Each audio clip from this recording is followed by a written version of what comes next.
Olá pessoal, bem-vindos a mais um Momento SOS. Momento este para ainda aprender e para debater sobre um dos assuntos mais comentados no nosso país, a pandemia do Covid-19. Passados 15 meses desde o primeiro caso aqui no Brasil, o que de fato mudou? Nos tornamos mais empáticos? Aprendemos a conviver com as diferenças? Aprendemos a nos prevenir? Aprendemos a, inclusive, ajudar os outros a também se protegerem, o que recai na empatia? Muitas dúvidas ainda existem, passados esses 15 meses, e dado o quadro, é necessário que a gente recorra à luz da ciência. Para isso, o meu convidado de hoje é, além de um grande amigo, uma pessoa que dispensa apresentações quando o assunto é conhecimento, seja na parte da odontologia, onde teve a sua formação inicial, e mais recentemente, onde ele, com seus estudos avançados na área da epidemiologia, hoje podemos vê-lo muitas vezes nos nossos televisores, invadindo nossas casas à noite, no dia, dando opiniões sempre muito pautadas pelo equilíbrio e sempre alicerçadas na ciência. Meu querido convidado de hoje, vamos chamá-lo aqui, enquanto se ele vai aceitar o nosso convite, essa dura missão de nos ajudar. E ele vai nos ajudar, ele entrou. Mestre Paulo Petri, boa noite, meu amigo. Boa noite, Pablo. Um prazer estar aqui contigo. E eu acho que aí de todo o meu currículo, o ponto mais importante é a nossa amizade, né? Por isso essa eu ia dizer gremista. Eu ia dizer gremista, mas eu não ia, não chegaria tanto.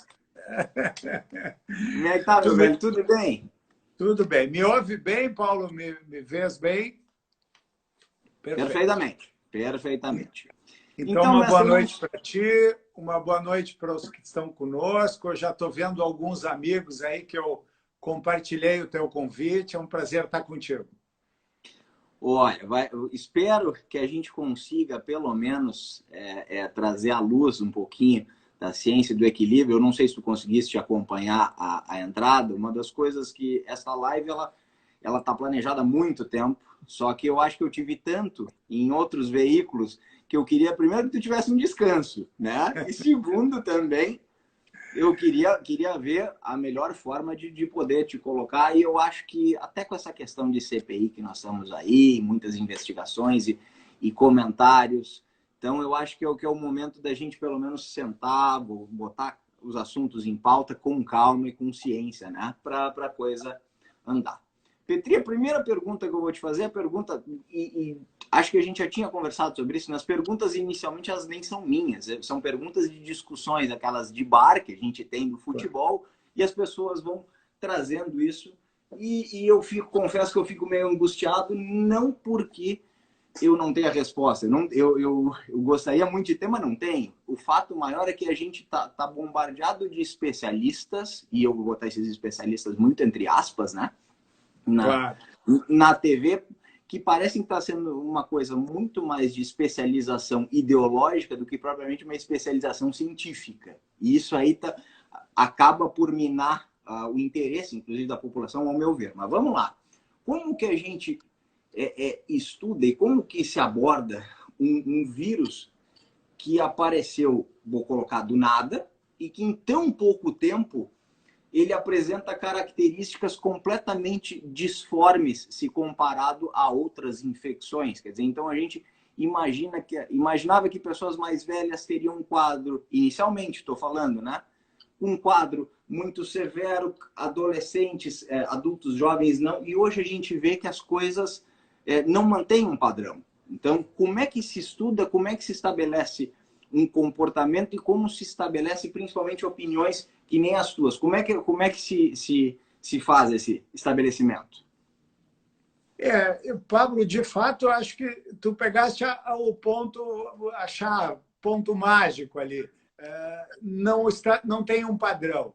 Esse é um vírus que não é novo. Ele é o novo coronavírus, mas é de uma família de coronavírus que não é novo. Então, já muito se sabia sobre coronavírus não em humanos. E quando em Wuhan se reportou lá no final ainda de 2019, os primeiros casos, não se tinha a menor ideia do que fosse acontecer.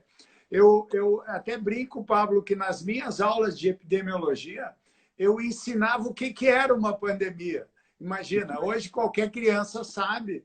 E, lamentavelmente, todos nós, provavelmente, cada um de nós que está aqui conosco, Pablo, tem a lamentar uma morte, um amigo, um familiar. Eu tenho familiares que eu perdi, tenho amigos que perdi.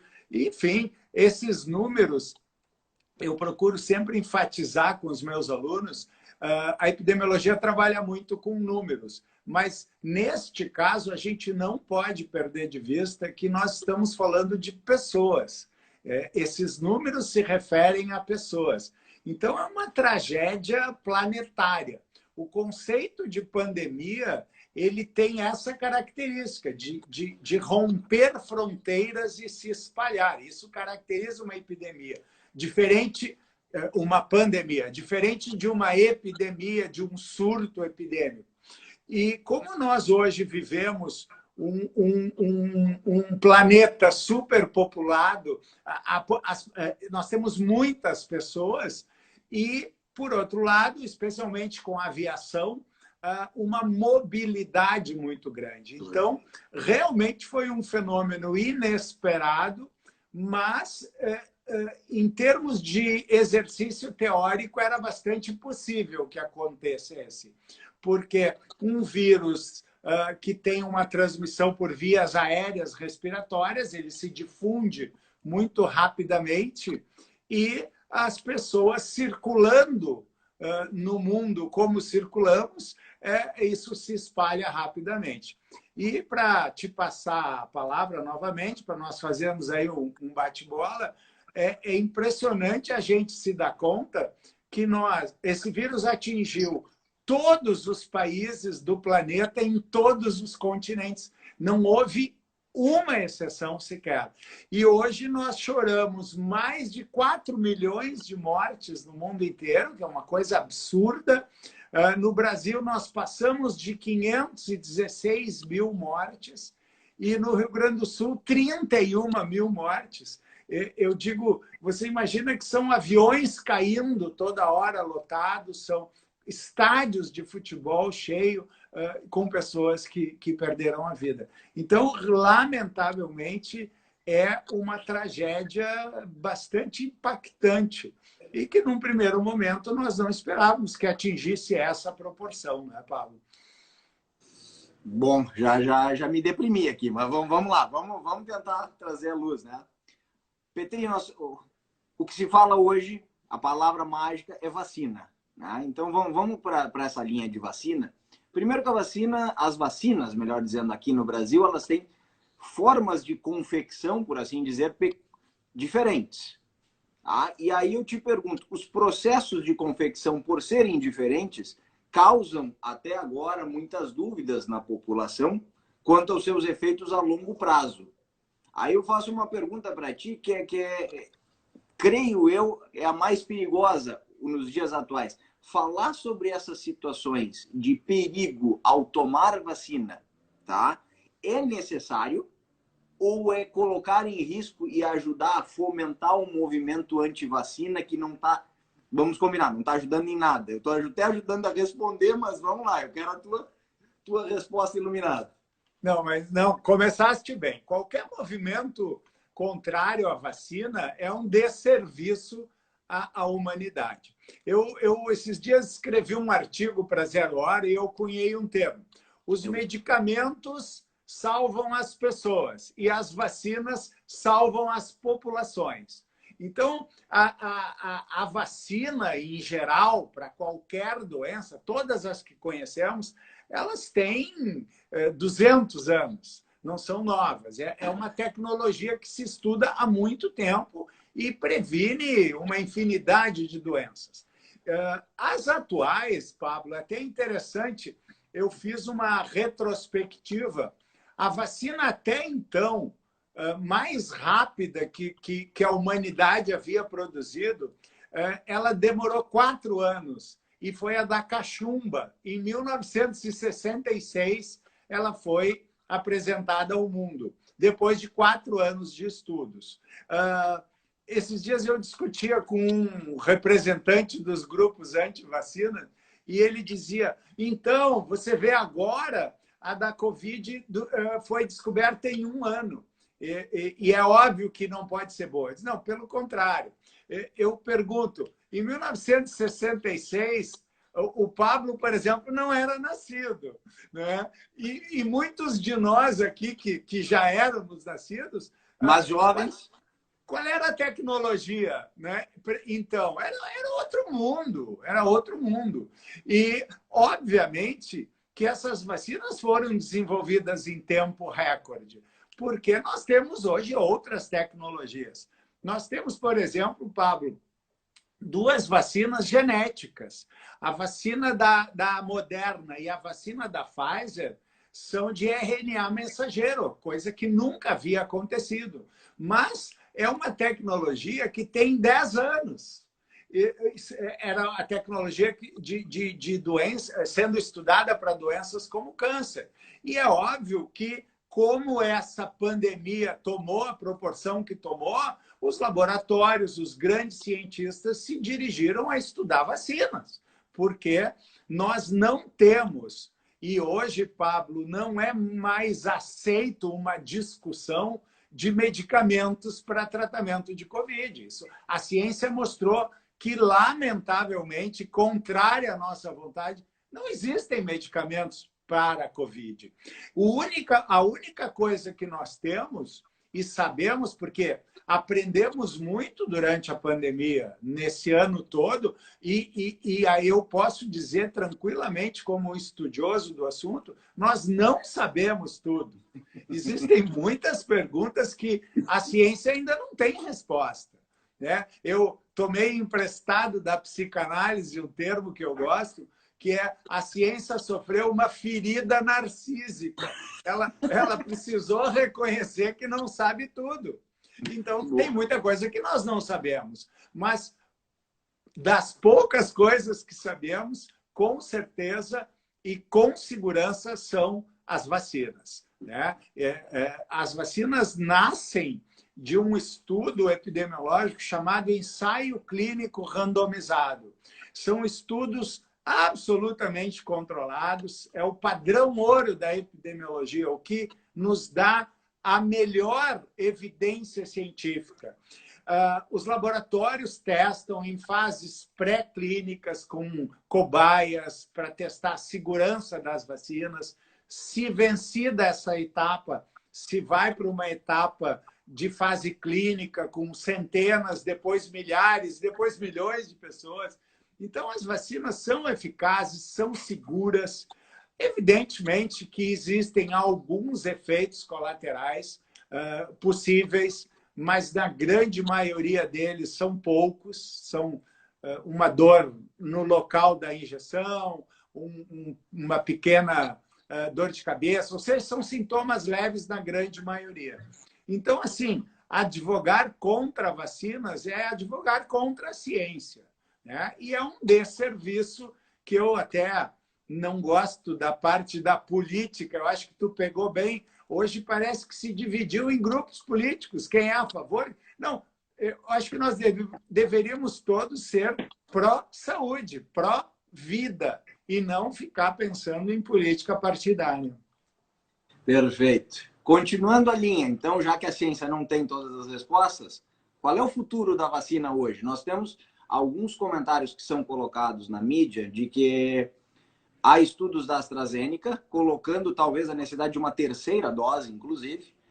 Mas hoje é possível afirmar qual é a validade dessa imunização que nós estamos tendo?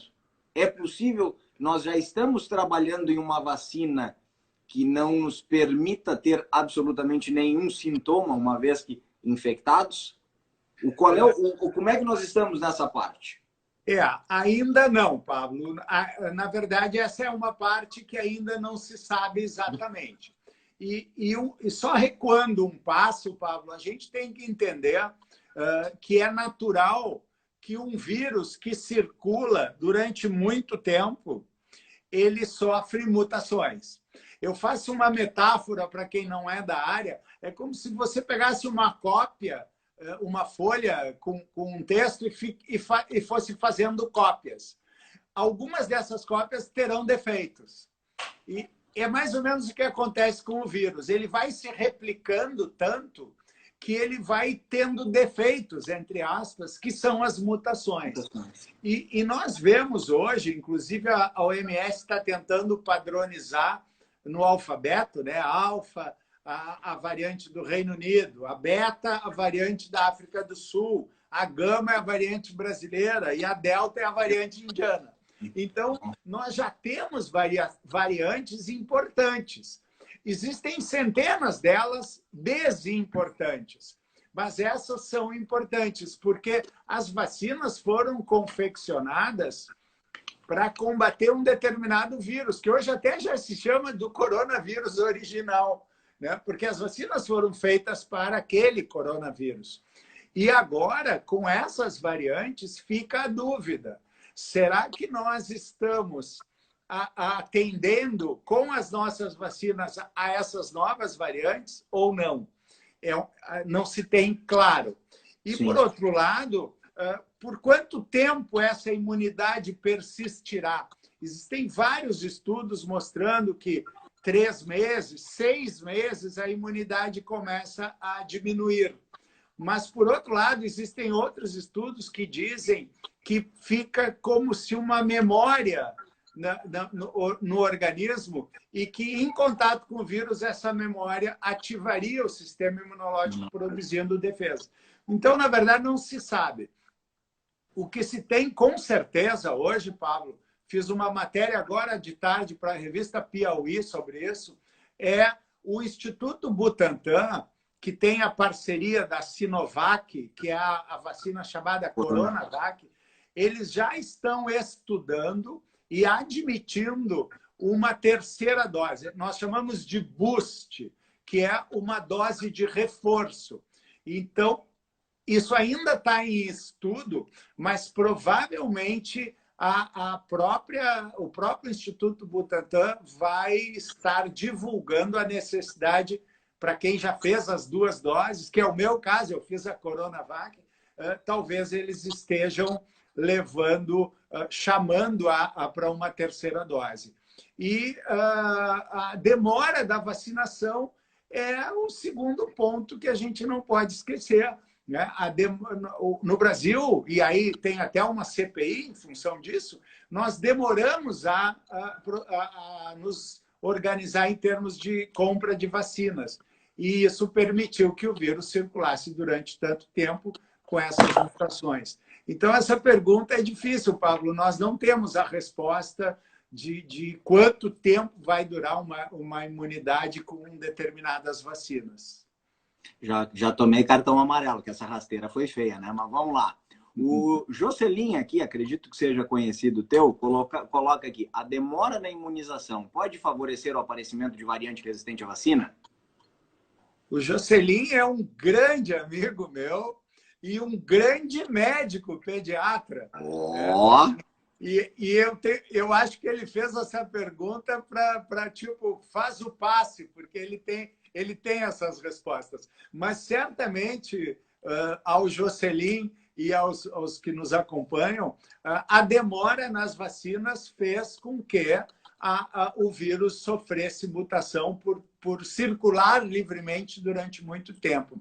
E eu acho que a gente tem que lembrar também, Pablo, o seguinte: a pandemia, se a gente olhar só o Brasil, ela teve momentos diferentes em diferentes estados. E no mundo também. Hoje a Europa vive uma situação um pouco mais folgada, já flexibilizando algumas medidas, mas, por exemplo, a Índia e a América do Sul como um todo vive um momento de circulação alta do vírus.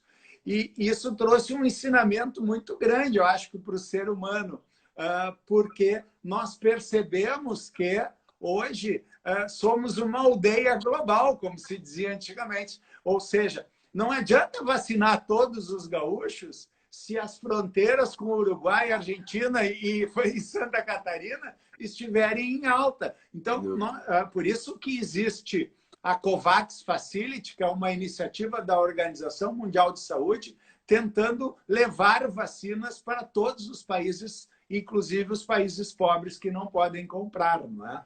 Porque nós dependemos, essa interdependência hoje é muito grande em função da mobilidade entre as pessoas. Falou sobre as situações, as condições de melhora, Europa, baixa, ou vamos dizer assim, novo pico, posso colocar, para a parte de baixo da linha do Equador. Algo a ver com temperatura? Não. Pablo, antes de te responder, eu estou vendo aqui o Rogério Prates. Um abração, Rogério. O Jocelyn, cujo pai foi pediatra do Rogério. E, de fato, o Rogério, te agradeço essa lembrança, porque me remete a uma lembrança muito querida, que foi o pai do Jocelyn, também chamado de Jocelyn, que era um grande gremista e um grande amigo e um grande pediatra. Ainda. Realmente. Vamos lá. Mas retomando, então, tu estavas falando da questão de temperatura, que no início recorda que também foi muito apresentado na mídia a questão de que o inverno e a questão da baixa por doenças respiratórias, provavelmente, pudesse levar a um surto maior da pandemia. Certo. Na verdade, todos os vírus respiratórios sempre se manifestam numa época de inverno. Mas este vírus, ele não foi diferente ao se manifestar inicialmente na China durante o inverno, em Wuhan, e se espalhar rapidamente pela Europa e Estados Unidos, que também estavam no inverno, não é? Mas aqui no Brasil ele chegou em finais de fevereiro, março, e quando ele chegou, nós estávamos em pleno período de aquecimento, né? Verão. E ele se espalhou igual.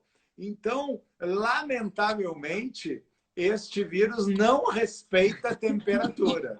Ele tem predileção e a contaminação se dá mais facilmente quando as pessoas estão em ambientes fechados. O que, claro, o inverno traz aquela tendência de fechar as janelas. Nós estamos vivendo aí um período de muito frio. Eu duvido que as pessoas tenham prazer em andar em automóveis ou em ônibus com janelas abertas.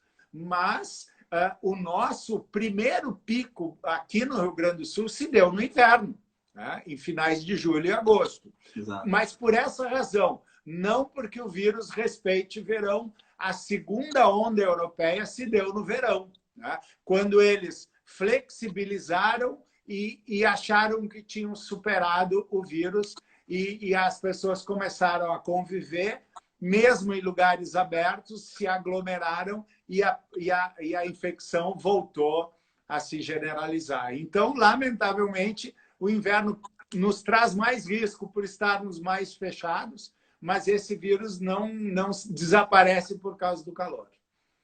O vírus. Vamos lá. Temperatura. Existe alguma temperatura comprovadamente fácil de dizer que o vírus não sobreviva hoje? Existe, dentro disso eu já vou te perguntar uma outra situação que a gente retorna lá ao passado, no início da pandemia. As medidas sanitárias tomadas de distanciamento, não vou nem dizer distanciamento social, distanciamento físico, né? O social a gente aprendeu outras formas de se comunicar, como essa, inclusive. Mas... E as outras condições, uso de máscara, álcool gel e tudo mais. Uma delas que me chamava muita atenção era entrar, um hábito muito japonês, inclusive, de retirar os calçados, deixar na entrada de casa e, ao entrar, né, não ter o contato. Hoje, sabendo que o vírus, o contato, a gente tem que preservar a questão do contato com o vírus com a mão, não levar mão à boca, não levar mão aos olhos. Por que eu não entro? Por que eu teria medo? Estou perguntando como ignorante no assunto. Por que eu teria medo de entrar em casa com o calçado se eu vou deixar o vírus, né, que vai estar na sola do meu tênis, eu vou deixar no chão? Eu vou ter contato com ele no chão? Não, não. Assim, Pablo, existem medidas de higiene e deixar calçados fora da casa porque trazem sujeira, vamos dizer assim, da rua, é uma medida inteligente. Mas, em relação ao vírus, é muito pequeno o risco de uma sola de sapato trazer algum risco. Porque os vírus, eles são expelidos pela saliva, por gotículas de saliva, que são pesadas e caem muito rapidamente. Mas também, e aí o pior perigo, por aerossóis da própria fala, que são partículas muito menores e que flutuam no ar por bastante tempo. Então, às vezes, por exemplo, surge uma metáfora. Você entra num elevador que está vazio, você se sente tranquilo e seguro e pode eventualmente querer tirar a máscara para se olhar no espelho, enfim.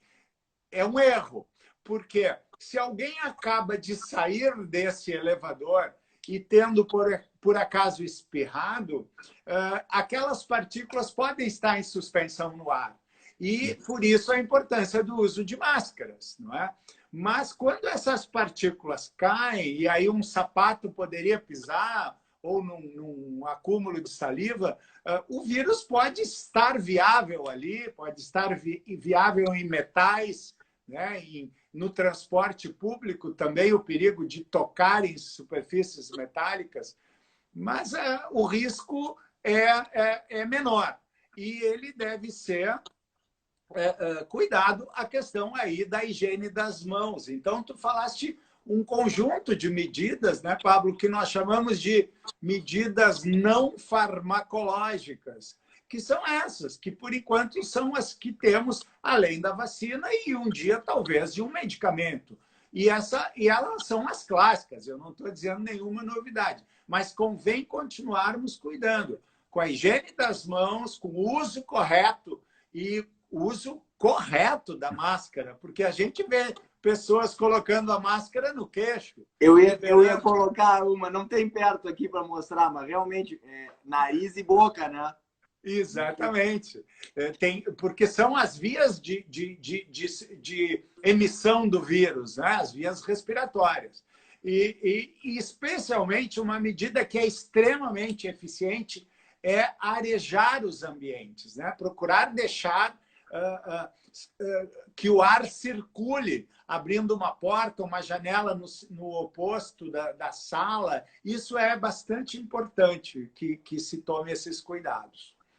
Eu vou ser obrigado, essa pergunta veio de agora, de sopetão, mas antes só vou colocar aqui para ti que uma pessoa te perguntou. Professor Paulo, meu filho positivou, não está tomando nenhuma medicação, não para no estômago. Ele pode se curar tomando líquido, chás bastante? Se curar, não, porque não existe nenhum medicamento que cure a Covid. O coronavírus não responde a nenhum medicamento. Existe tratamento de suporte. Se o filho não tolera a medicação, ele pode tomar chás, claro, líquido, no sentido de manter-se hidratado, mas e ficar em observação. Se ele não apresentar sintomas, e aí o Pablo, no começo da live, falou muito bem, não há um padrão. Tanto que existe nessa doença pessoas que nem sabem que adoeceram e contraíram o vírus, mas não desenvolveram sintoma algum e passaram pelo ciclo, se eliminaram o vírus e nem sabiam que tinham o vírus. Enquanto outras pessoas têm estados graves internos e infelizmente, morrem. Né? Então, é um vírus que não tem padrão. Eu recomendo observar, alimentar bem, hidratar bem e observar o menino, e se ele não tiver sintoma, tomara que não tenha, ele vai superar aí o vírus sem precisar de medicamento algum. Eu vou antes de entrar também com o meu comentário aqui, a Lu de Fini. Boa noite, obrigado pelo tempo de vocês. O que vocês acham sobre a segunda dose da Pfizer ter passado para 90 dias após a primeira dose? Até uns 15 dias atrás eram 21 dias, conforme a bula recomenda. Queres responder essa? Eu já tive essa conversa em casa, inclusive com a esposa. Essa pergunta é excelente. De fato, os ensaios clínicos que deram origem à vacina da Pfizer previam uma segunda dose, que a gente chama de dose de reforço, que, vamos dizer assim, a primeira dose acorda o sistema imunológico e a segunda dose efetivamente faz a imunização se completar. E era 21 dias. Em função do pouco quantitativo de vacinas e dessa premência de vacinar mais pessoas, houve um estudo que mostrou que a vacina já conferia, com a primeira dose, uma boa imunização. E essa decisão de aumentar para 3 meses a segunda dose, para a Lud Fini, que fez a pergunta, não é brasileira. Essa decisão foi do FDA, que é a Agência de Regulação dos Estados Unidos. Eles primeiro fizeram essa concessão. E a Anvisa estudou também a possibilidade e achou viável. Então, agora a Lu está dizendo que é filha do grande Carlos de Fini, meu. Que legal! É uma pessoa extremamente querida também, Lu, um beijo grande. O pai dela foi um grande amigo do meu pai e eu tive a honra de pegar essa carona na amizade deles. Mas, enfim. Então, Lu, eu acho que a gente pode confiar nas agências reguladoras. Né? Eu gostaria de, se eu tivesse tomado a Pfizer, ter tomado a segunda dose em 21 dias. Mas a gente deve confiar um pouco, e embora seja off-label, como se diz, né? Está fora da bula, parece que a imunidade consegue manter uma boa resposta imunológica, mesmo com essa segunda dose em 3 meses. Só colocando que isso aí, eu não sei se tu teve a chance de acompanhar, a orientação inicial do Ministério da Saúde, aí tu já respondeu, altamente errada, mas a orientação inicial era que a segunda dose da Pfizer fosse administrada 84 dias depois. Agora que a coisa parece que retornou ao estágio, né? Então, até no primeiro momento eu conversei com a minha mulher aqui que eu estava estranhando sobre essa condição. Tá, mas só um pouquinho. Era 84, agora passa para 20, quer dizer, então alguma coisa está acontecendo de errado. Quer dizer, não pode dar certo. Mas achei que a coisa se detinha muito mais no fato da temperatura e conservação da vacina do que propriamente uma condição imunológica mesmo, de proteção.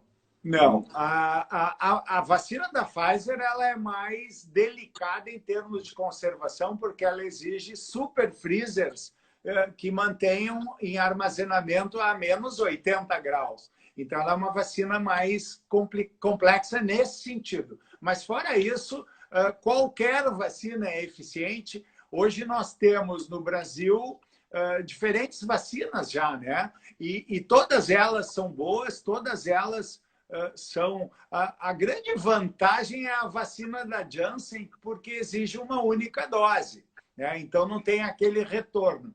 E o Jocelyn, que está conosco, trabalha com saúde pública, ele sabe que muitas vezes nós não alcançamos a cobertura vacinal. E pedir que as pessoas voltem para uma segunda dose é sempre desagradável. E a gente está vendo que muitas pessoas não buscam a segunda dose. Aí sim, Pablo, independente do prazo, né? Sem a segunda dose, a pessoa não tem a imunização por completo. Isso é um perigo. Eu só vou voltar lá atrás, naquilo que a gente conversou. A história do Japão, que tu comentou dos calçados, me chama muita atenção, porque é um costume japonês que ele tem a ver, primeiro, com a questão sanitária, mas segundo, que é também deixar as energias negativas do dia de trabalho fora de casa ao entrar. Então, a gente herdou esse hábito, acho que muito mais por uma condição sanitária, mas tudo bem.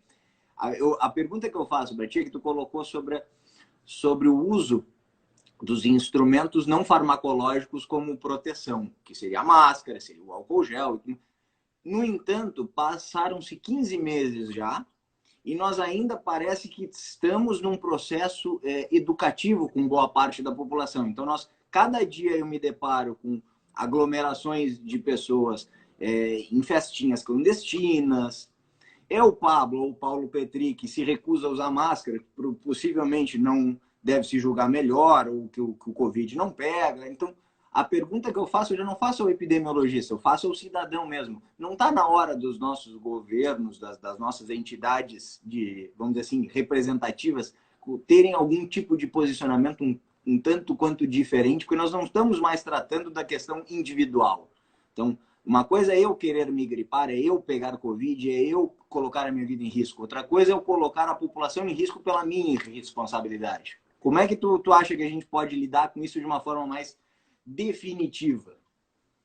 Esse ponto é importantíssimo, Pablo. Pegaste muito bem. Eu acho que primeiro a gente tem que ter claro que não é só um fenômeno brasileiro.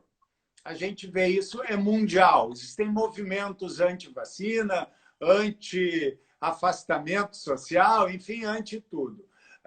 Lamentavelmente, muitas pessoas, e aqui no Brasil o próprio presidente sempre negou o vírus, negou a pandemia. Muitas vozes foram contrárias. É uma gripezinha, chega de mimimi, quantos precisam morrer? Num desrespeito muito grande à ciência e às pessoas que estavam perdendo seus familiares. Isso traz um problema de consciência coletiva. Nós, infelizmente, vemos, Pablo, e é muito comum, festas clandestinas, pessoas se aglomerando, desdenhando o uso de máscaras. E para vírus respiratórios como esse, é muito ruim.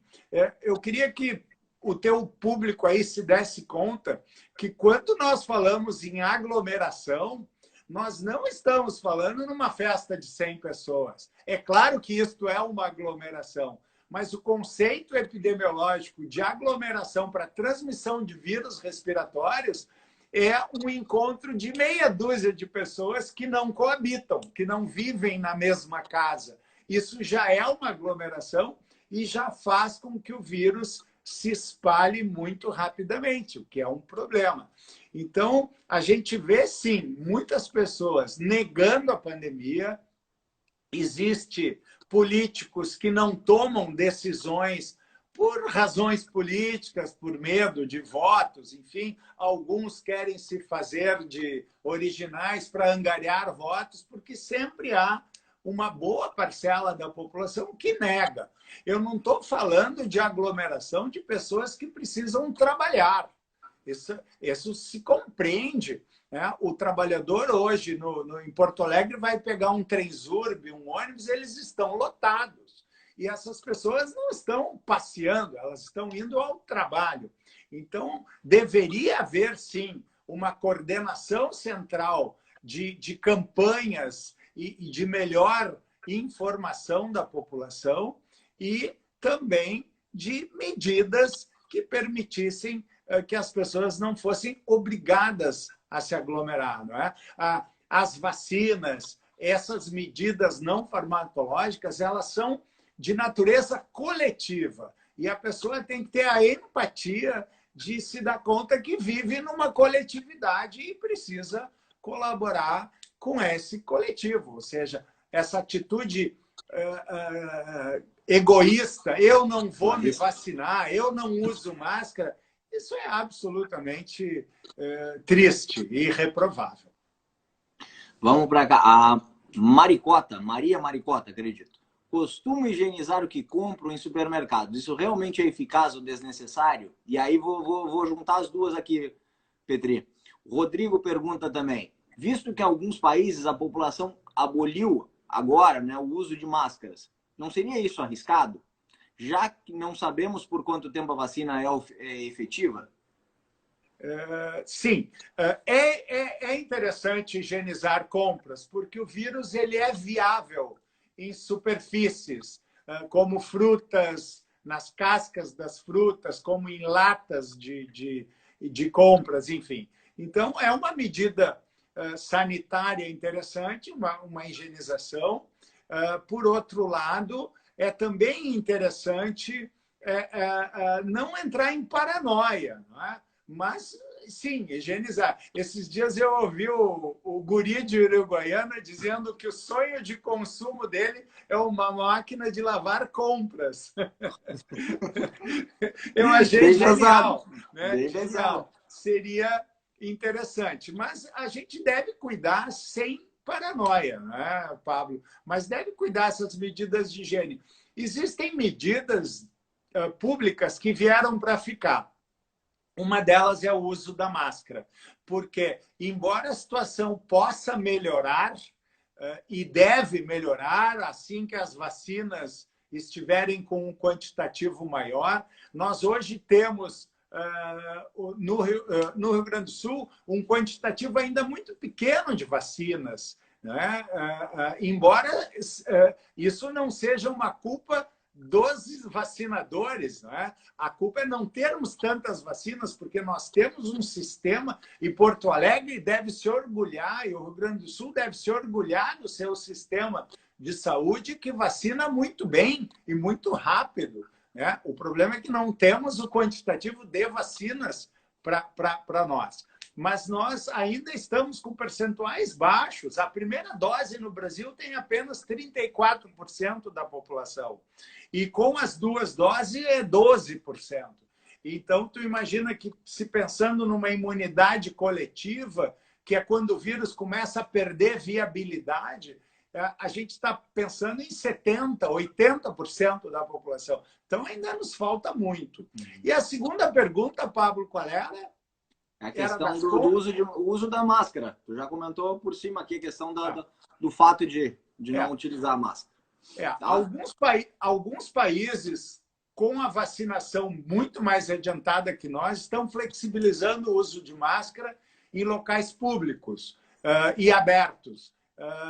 Já é uma medida possível, porque eles têm o que nós chamamos de imunidade coletiva. Agora, já há também países, em função dessas novas variantes, especialmente a variante Delta, que veio da Índia, que estão fechando de novo. Já haviam flexibilizado e estão restringindo de novo e exigindo o uso de máscara e fazendo o distanciamento entre as pessoas novamente, né? A Austrália, a Nova Zelândia eram países que estavam praticamente livres do Covid. O próprio Reino Unido estava bastante adiantado e já começou a haver medidas de restrição. E eu digo isso com muito pesar, Pablo, porque às vezes a gente falando isso parece que gosta, né? Não, eu queria que a gente não precisasse mais nada, eu queria que houvesse um remédio mágico que curasse todo mundo. Mas, infelizmente, não existe ainda. Gonçalves aqui também, mestre. Quanto ao fato de comentários a respeito de problemas causados pelas vacinas, isto é verdadeiro? A gente já tinha comentado sobre isso antes, mas dá uma pinceladinha, por favor. Não, assim, nós não podemos esconder que algumas pessoas tiveram reações com vacinas, mas elas são muito pequenas. A esmagadora maioria das pessoas não sente absolutamente nada ao se vacinar, e a maioria das pessoas que sentem tem sintomas muito leves, não é? Então, não é preciso temer as vacinas. Os pouquíssimos casos de efeitos colaterais graves que se verificou no mundo foram, de fato, muito poucos e até muito nebulosos. Não se sabe exatamente se devido às vacinas ou não. Tanto é verdade que elas são liberadas. E hoje são milhões de pessoas que já se vacinaram mundo afora, com diferentes vacinas, e são pouquíssimos os casos de efeitos colaterais graves. Vamos fugir agora e vamos para a questão das pessoas. A gente já viu a pandemia, a gente já viu o vírus, agora vamos para as pessoas. Os estudos que foram feitos já, não vou dizer determinaram, mas já começaram a pelo menos inferir quem é a pessoa mais propensa, o indivíduo mais propenso a pegar o Covid. É o indivíduo branco, é o indivíduo negro, é o indivíduo mais velho, é o indivíduo mais jovem? Quem seria essa pessoa mais propensa a pegar o Covid? Perfeito. Assim, Pablo, o vírus não respeita ninguém, ele não tem preferência por raça, cor, etnia, ele não tem preferência por gênero, enfim. Mas existe, sim, uma concentração de mortes inicialmente nos idosos. Tanto é que a epidemiologia trabalha com a lógica de estabelecimento de grupos prioritários conforme a letalidade dentro desses grupos. Então, não é por acaso que se vacinou primeiro os idosos, profissionais de saúde, porque são pessoas que têm, nós chamamos de senescência imunológica, ou seja, o sistema imunológico ele vai também envelhecendo, e as pessoas com maior idade são mais suscetíveis. Felizmente, esse vírus não gosta de crianças, né? Então, as nossas crianças, de uma maneira geral, embora se tenha casos em crianças, o percentual é muito pequeno. Então, a partir daí, se estabeleceu prioridades de vacinação. E é interessante ressaltar, Pablo, que já há um estudo mostrando que a mortalidade em idosos com mais de 80 anos, no Rio Grande do Sul, já diminuiu 50%. Porque é o grupo vacinado prioritariamente. Então, mostra que as vacinas realmente funcionam.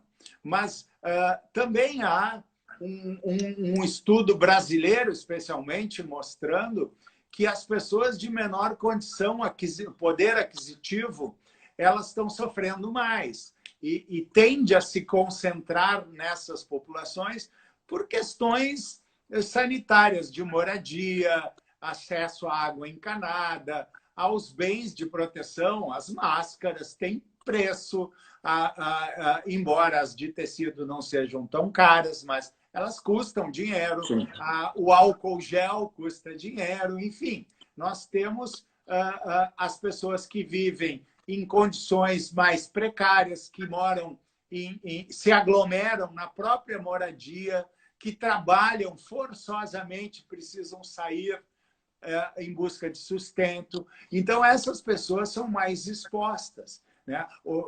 Do que outras, como talvez alguns dos que estão conosco, que podem fazer um home office, que podem sair com menos frequência, se aglomerar menos, que não usam transportes públicos.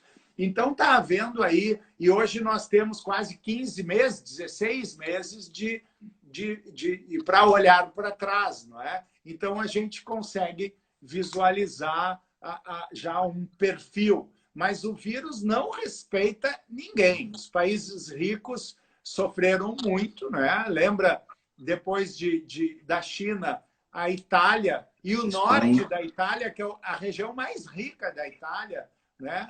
Foi acometida pela doença, enfim. Então, é um vírus que ele é democrático nesse sentido. Mas, felizmente, ele tem menor interesse por crianças. Eu tinha Milão, me recordo que a densidade populacional de Milão era muito alta, então não relacionavam muito essa situação. Falou sobre crianças, aí vem, existe a desconfiança no porquê, já que nós temos realmente um caso, a Fiocruz coloca, eu cheguei a colocar aqui, aliás, cheguei a anotar aqui na cola, apresentam sintomas mais leves, inclusive a grande maioria que tem Covid. Existe alguma suspeita hoje? Como eu te disse, não se sabe tudo. Talvez amanhã ou depois se saiba alguma outra coisa. A grande suspeita é do sistema imunológico com maior atividade, com uma intensa atividade. Então, as crianças se defendem melhor do Covid nesse sentido, embora tenha havido casos, inclusive, de óbitos de crianças. Por outro lado, a gente não deve esquecer que as crianças, ao circularem, elas transmitem a doença.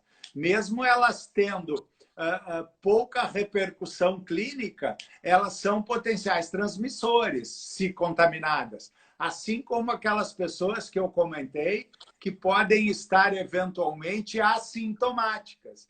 Elas, felizmente, para o indivíduo, elas não têm sintomas, mas elas podem transmitir, o que é um problema. E por isso que esse vírus se espalhou tanto, né, Pablo?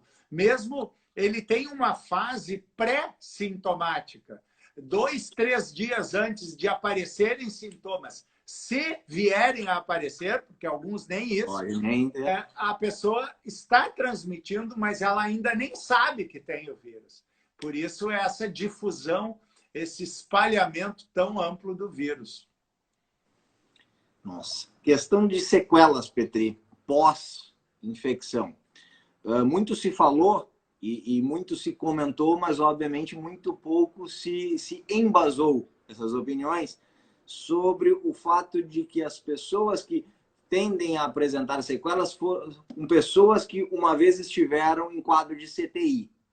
Pergunto, há alguma relação, há algum estudo, há alguma comprovação mínima sobre isso?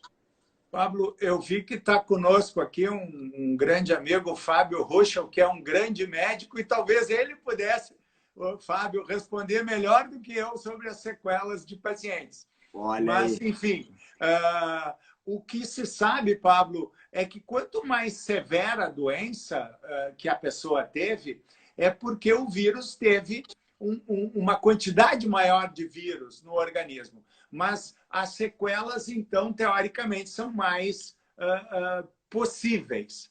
Mas nós estamos vendo, existem muitos casos, alguns estudos reportando pessoas que tiveram sintomas moderados, vamos dizer assim, e apresentam sequelas mais duradouras. Então, o pós-Covid, sim, vai ser mais um desafio que a se enfrentar.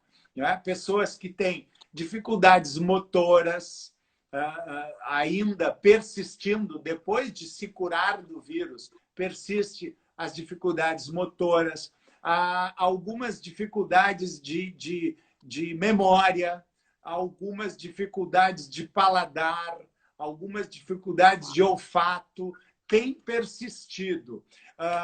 Fadiga, é muito interessante, pacientes, estudos que referem pacientes com muita fadiga, e não é o cansaço, é uma fadiga que vem do nada. A pessoa está sentada em repouso e ela se sente fatigada, sabe? Como se tivesse feito um exercício muito intenso.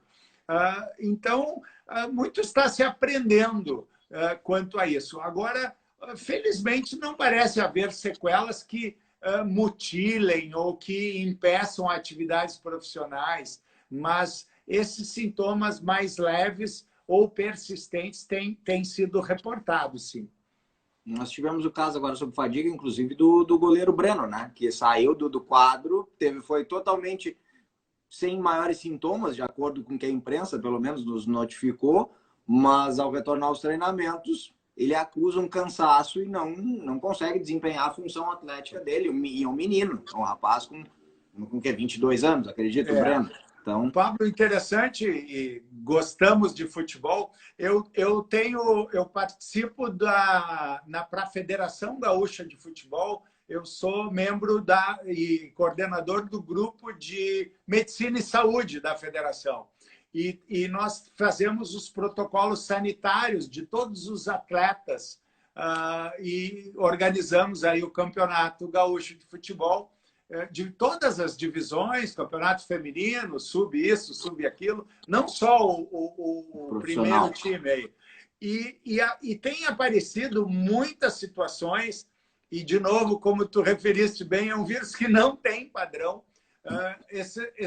A grande maioria dos jogadores são jovens e são atletas bem condicionados, e acontecem coisas muito estranhas. Nós tivemos um atleta, eu não vou dizer nome, nem clube, mas nós tivemos um atleta que em novembro passado teve Covid e como no nosso protocolo se exige o teste, o RT-PCR negativo para o atleta entrar na súmula, ele se curou, fez a quarentena, né, o distanciamento recomendado e se curou.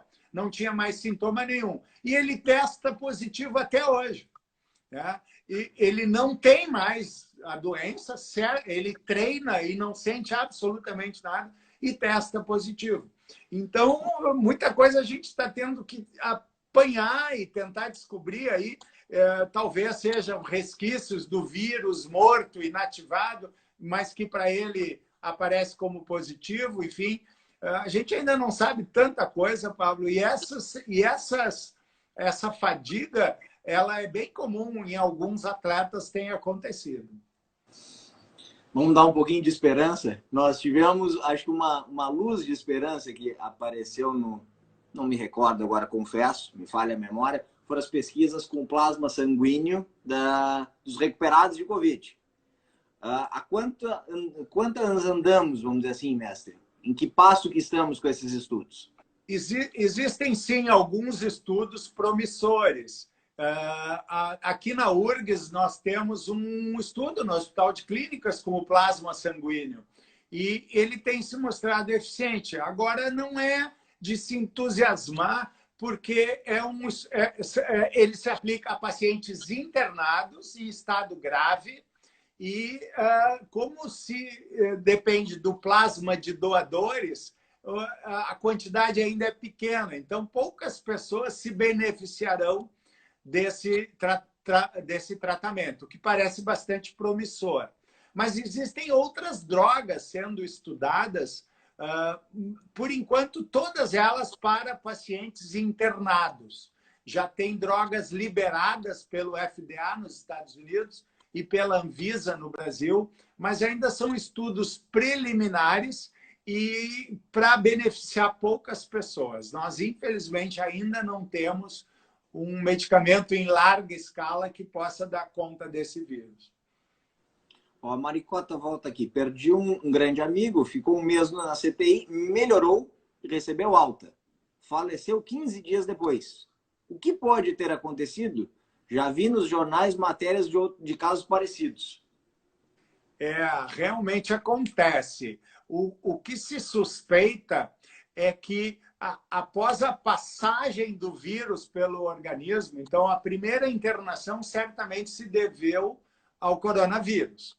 Ele produz, nós chamamos de tempestade de citocinas, é um processo inflamatório generalizado. O vírus ataca vários órgãos, especialmente o pulmão, mas ele ataca as funções renais, hepáticas, enfim, ele ataca vários órgãos. E depois, o ciclo do vírus se extingue em torno de 14 dias. Então, o vírus vai embora, mas ele deixa sequelas, às vezes importantes, em órgãos vitais. E, por isso, muitas vezes as pessoas vão a óbito já sem o vírus, mas com sequelas deixadas pelo estrago produzido pelo vírus. Triste. Vamos agora para a parte final. Eu tenho que defender minha classe também, né, mestre? Vamos para dos grandes questionamentos na época dos fechamentos foi que para todos os agentes de saúde, de uma maneira geral, foram evidenciados na luta, e corretamente, óbvio, né? Entretanto, no nosso caso aqui como educadores físicos, a gente se viu muitas vezes brecado da atividade e, inclusive, me recordo muito da polêmica que gerou junto à comunidade da educação física uma reportagem no Fantástico sobre o perigo de se contrair o Covid em ambientes de academia. Era 10 vezes maior do que daqui a pouco dentro de um supermercado com as pessoas sem máscara, com muito mais gente. Então aí eu pergunto, o fechamento das academias, eu já estou colocando, claro, né, com respeito à máscara, distanciamento, mas o fechamento das academias foi necessário? O fechamento das academias era uma coisa, ou foi uma coisa muito mais colocada pela dificuldade de ter informações naquele momento e simplesmente vamos fechar porque a gente não tem ideia do que está acontecendo, então preservar a vida das pessoas. Qual é a tua opinião hoje, passado o tempo que nós temos? Assim, Pablo, num primeiro momento, e houve isso em março de 2020, um fechamento generalizado. Sem E o dúvida. nosso, e o nosso conhecimento era muito pequeno. Né? Não que agora seja tão grande, mas era menor ainda lá atrás. Então, se fechou quase que tudo. Não é? E aí eu acho que sim, foi uma medida Necessário. necessária num primeiro momento. Bom, depois é verdade que alguns excessos começaram talvez a ser cometidos. Por exemplo, que diferença é estar numa academia se ela está arejada, se há um respeito ao distanciamento, se há o uso de máscara, uso de gel, enfim, do que estar num consultório, ou numa farmácia, ou no supermercado. Na verdade, não há diferença. Ou mesmo, desculpa, botei a mão na boca, ou mesmo num shopping center, né? Ou no shopping center, claro. Então, alguns excessos foram cometidos e talvez algumas injustiças. Não é? Mas as medidas de isolamento, que na Europa se chamou de lockdown, elas foram necessárias num determinado momento. E eu acho que aqui nós não fizemos direito, porque nós teríamos fechado tudo menos tempo. E assim nós ficamos nesse vai e volta, porque aí algumas coisas abriam, outras fechavam, as pessoas se aglomeravam no transporte público, enquanto uma academia estava fechada, um shopping estava aberto. Então, não houve um poder central, assim, uma organização mais estrutural. E aí, de uma forma geral, qualquer aglomeração, seja onde for, era maléfica, né? Era impensável. Mas a gente vê até hoje isso acontecendo, tanto que a gente não se livrou do vírus. Bom, meu mestre, para finalizar, agora vamos te colocar naquela sinuca boa.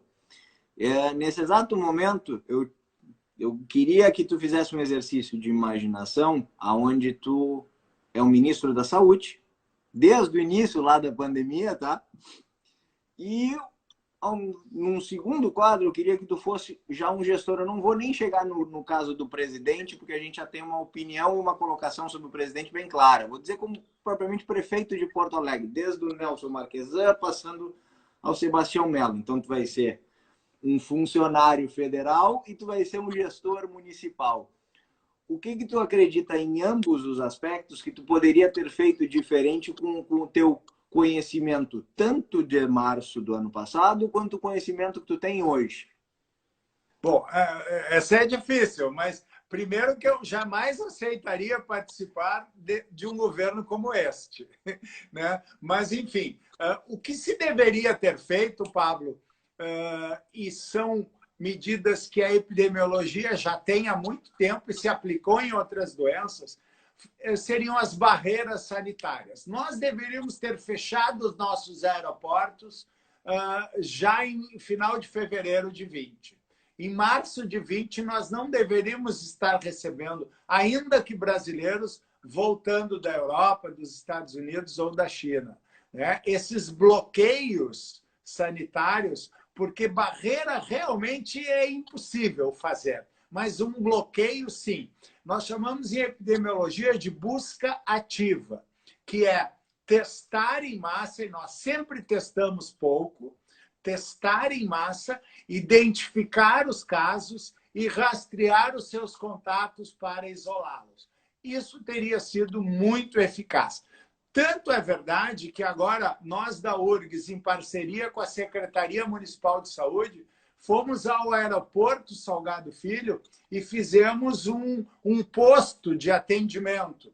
E ali se identificou muitos casos positivos de pessoas que chegavam de avião com sintomas e ainda assim viajaram com sintomas e só se testaram voluntariamente, né? Ninguém era obrigado a testar. Então, imagina que foram... A gente só sabe que existia casos positivos de pessoas que voluntariamente se testaram. Imagina quem não testou, né? Essas pessoas diziam, eu tenho sintomas, mas eu preciso voltar para casa, eu estou a trabalho, eu não posso deixar de... Imagina, essa pessoa viajou num avião sentado ao lado de outras pessoas e embora de máscara, doente.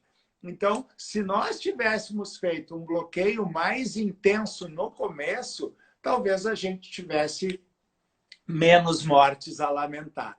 E, especialmente, Pablo, mais vacinas. Mais vacinas. Nós deixamos de comprar 70 milhões de vacinas da Pfizer que poderiam ter começado a ser aplicadas muito antes, né? Então, realmente, lamentamos muitas mortes que teriam sido evitadas. Falamos como ministro da Saúde. Agora vamos lá, como gestor municipal. O que saía diferente? As mesmas medidas, Pablo. Eu vejo agora o nosso prefeito muito empolgado em abrir, e eu sei que existem problemas aí econômicos, a economia precisa se arejar, mas nós ainda temos aglomerações em transportes públicos, precisaríamos talvez ter mais controle disso, não ter mais disponibilidade de ônibus, de trens, enfim, para que as pessoas não precisassem aglomerar. Essa circulação livre é muito prejudicial. E, felizmente, eu jamais seria prefeito, porque essas medidas são antipáticas. Eu sei que muita gente provavelmente não está concordando nem gostando do que eu estou dizendo, porque elas são medidas duras, mas foi como os países que conseguiram controlar o vírus tiveram êxito, vacinando mais, testando a sua população e isolando as pessoas. Mestre, vou terminar com a frase aqui do Gonçalves, né? Excelente, muitos esclarecimentos. Olha, muito, muito, muito obrigado ao mestre, ao meu amigo, ao meu gremista, meu orientador, né? Esses dias ainda estava comentando sobre a dissertação. Então, fica um agradecimento enorme aí pela tua disponibilidade, pela parceria. Espero que tenha ajudado a todo mundo a difundir, pelo menos, acho que o mais importante é como é que é tudo que sei, é que muito pouco sei, né? Mas vamos tentar saber mais. É verdade. Pablo, eu te agradeço muito o convite. E um convite teu, para mim, é uma convocação obrigatória. Olha, pela admiração e a amizade que eu tenho por ti. De fato, tenho muito carinho por ti. Agradeço muito a todos que participaram aí. Eu sei que, às vezes, as opiniões não são muito simpáticas, mas elas são científicas. A gente procura se manter dentro da ciência. Eu vejo muitos conhecidos, não vou nominar mais ninguém, mas fica um abraço a todos aí que nos acompanharam. E, Pablo, eu estou sempre à tua disposição, para quando tu precisar, quantas vezes quiseres. Obrigado mesmo, mestre. Eu acho que fica também a colocação que, se nós queremos um país, de fato, democrático, a gente precisa entender que a política está em todos os lugares, inclusive no momento em que a gente está expressando uma opinião, e eu posso até não concordar, mas eu tenho que, pelo menos, ouvir, para pelo menos entender também o teu lado e poder debater e chegar à conclusão daqui a pouco. Olha, não gostei da opinião do Petri, mas eu respeito. Ou o Petri conseguiu me mostrar de uma forma que eu entendo e agora eu sou mais um do time. Então, obrigado mesmo. Tu sabe que é recíproco essa admiração. Espero muito poder vê-lo em breve, né? Para que a gente possa se cumprimentar, dar um abraço, né? Matar a saudade aí. E que precisar de mim, sabe, também é só bater o telefone, estamos aí sempre. Perfeito. Agradecer demais a todos que estiveram aqui conosco essa noite, a todas as dúvidas, espero que a gente tenha esclarecido. Eu vou responder aqui a Lu, inclusive, vai ficar salvo no meu IGTV, eu também vou carregar no YouTube, qualquer coisa, só me mandar uma mensagem depois, que aí eu indico para quem quiser ver por YouTube e tudo mais. Petri, mais uma vez, muito, muito obrigado, meu mestre. Obrigado a todos que estiveram aí conosco. Um grande abraço. Boa noite a todos aí. Saúde! Saúde para todos. Tchau, tchau.